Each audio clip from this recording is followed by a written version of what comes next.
What's up? What's up? What's up, beautiful black people? It is Andrea checking in again, your favorite relationship coach, just dropping off those tips, hacks, and secrets to make those everyday life hassles a little bit easier. Today, you guys, we're going to be breaking down how to deal with your partner's opposite sex best friend or friends. So, you guys, where did I get this topic? I was watching Own's Family or Fiance. You may have caught it, you may have seen it, you may have, know of the show. And on this show, they have to introduce their partner to their family, which I'm not really sure why they haven't already done this. You're about to be married, you're engaged. In my head, that process includes your family way before the rings are exchanged and things like that. But this family or this couple's, one of their issues was the the future wives or the future brides, best friend. And for the sake of today, we're going to call this boy A, boyfriend, boy B, best friend. Girl A, there's just one girl in this picture, girl A. So in this storyline, she had this best friend for 12 years. This is longer than her relationship. So she's known this guy longer than she's known her partner. But they're about to get married and everything is cool except for boy A, and boy B does not get along.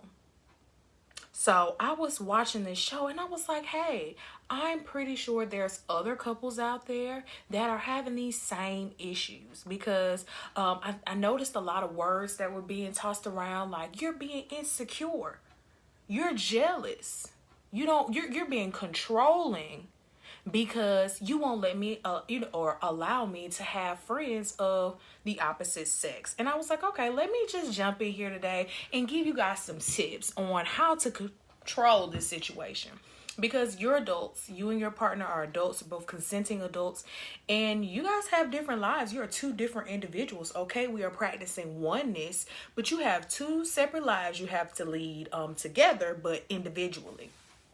And in doing this, what I thought would be the first one to set is communication. Now, effective communication is key. And effective communication, because there has to be a line of communication. Your partner has to feel safe to be able to come and tell you something. You have, and vice versa. You have to be safe. It be a safe environment for you to be able to tell them something. So effective communication. This is letting them know, hey, I really have an issue with this. This is something that I'm feeling like is not what I thought this relationship would look like. There's some, just being open, which leads me to number 2, which is honesty. Along with that effective communication, it's going to be a lot of honesty in there. You're going to have to be real honest. Okay, this is my friend. This is what happened. So going back to the show, Family or Fiance, there were some things that did not come out, that came out in the house while they were all together, and it made it very awkward for the couple that was about to get married. So he asked the girl, boy A asked his girlfriend or his fiance, have you guys ever been intimate? Have you ever kissed? Was there ever sex? Like, what's been going on? She was like, no, he's never touched me. He's never kissed me. We've never pecked, anything like that. So honesty is key. That's going to make her partner make boy A feel a little bit more reassuring and secure in his relationship, because you've told me the truth. Okay, there's nothing that went on. All right, cool. Now, where the thing hits the fan on the show is the boy B eventually lies and said that he did kiss the girl, just evoking a whole bunch of negativeness into the situation. But he wasn't being honest. And you could see then that was his downfall. When they brought it all up, when everyone's together, having that effective communication, letting all parties be present so everyone can speak for themselves.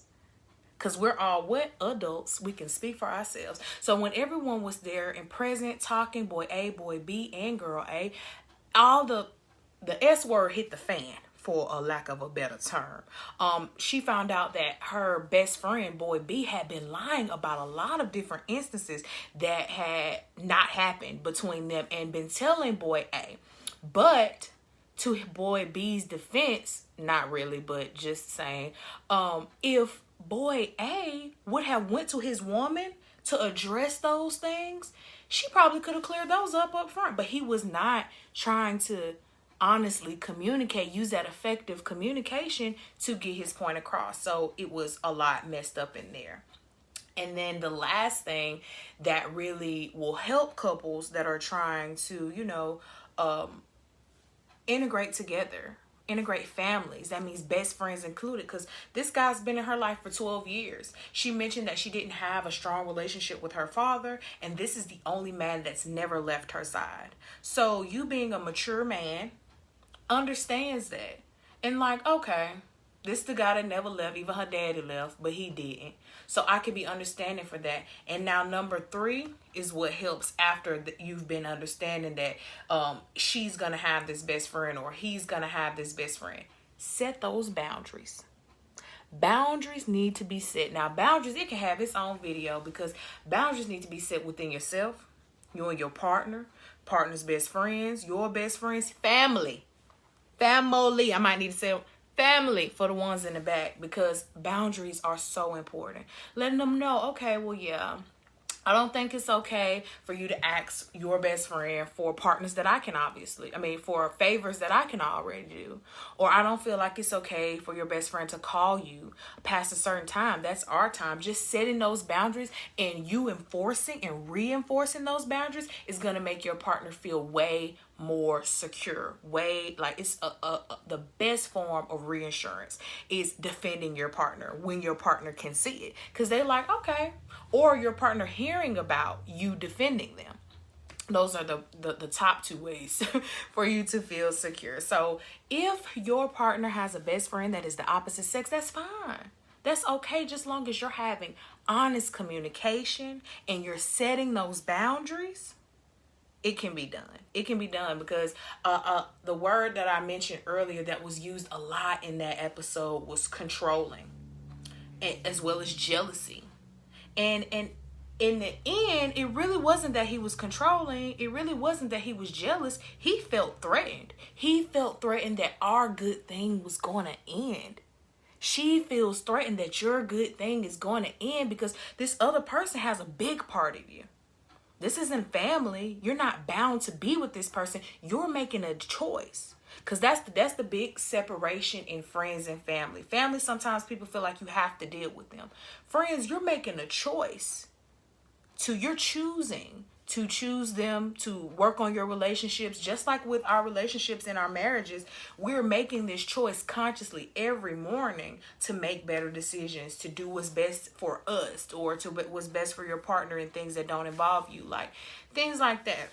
So I will be tuning into more relevant TV shows to see if I can pull ways to answer questions and to bring content that is really fulfilling to you guys. Now, if you guys want more information like this, just on communication and setting boundaries, you already know where to check. After I do Academy, I will go ahead and drop the link below so you have access to that. $50 a month. What therapy session costs $50? I'm waiting. Right. So this is better than therapy in a way. This is at your own pace, you and your partner at home, snuggled up, watching these videos, having deep conversation. Just going through the portal in itself will strengthen your relationship. And even if you're, fresh out of a relationship or fresh out of a marriage, being proactive, learning how to be communicative, learning about intimacy, learning about parenting, all of these things will help in your next relationship. Round 2, we got to do it better. And we can only do that when we immerse ourselves in knowledge and try to be more healthy, because the only way for us to break these generational curses are to, make ourselves as knowledgeable as possible in areas that are completely unknown to us, our community, and things of that. So you guys, be mindful of that honest communication and setting boundaries. And I'll be back next week. It's been your girl, Andrea, your favorite relationship coach, just checking in to give those tips, hacks, and secrets to make the everyday life a little bit easier. See you guys next week. Have a great weekend.